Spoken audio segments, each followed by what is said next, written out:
Therefore, encouraging our people to look at those available spaces of business entrepreneurship, that is crucial.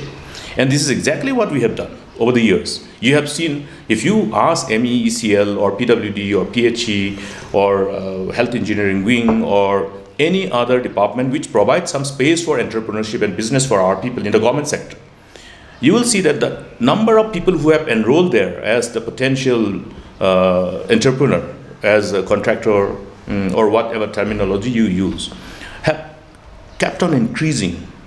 And I'm very happy that we could really nurture those entrepreneurs by providing that kind of space by different government departments and government agencies like MECL, MGCC, and various line departments like PWD, PHE.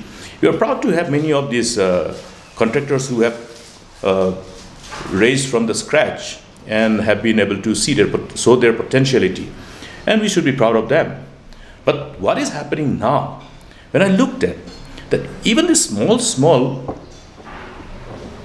works of supply of equipments are now being taken over by players from outside.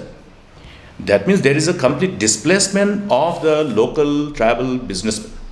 This is what can be seen from today's news article, and that is alarming. That means rather than encouraging our own people, somebody has, as I have said earlier, there is a well-scripted modus operandi, whether it is in the field of illegal coal mining or any other sphere where irregularities are happening. And it is also happening in MEECL.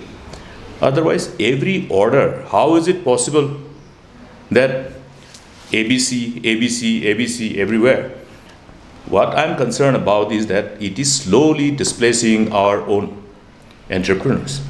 When the turnover of these local entrepreneurs gets stagnant, you have to be eligible. You'll have to have technical and financial eligibility to participate in every bidding.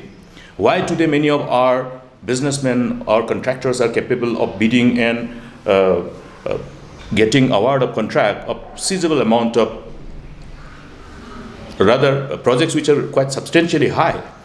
Why? Because we have built them up. We have enabled them to slowly build their credentials, both technically and in the financial credential as well. And these are crucial if you want to build entrepreneurs and businessmen. But today, just the reverse is happening.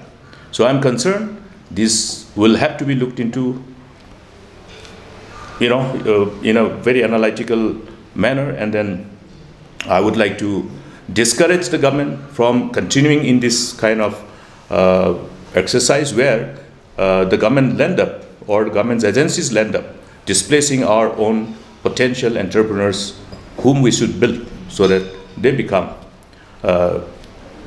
capable of competing at the state level, at the regional level, and ultimately at national level and international level. That is what we want to build.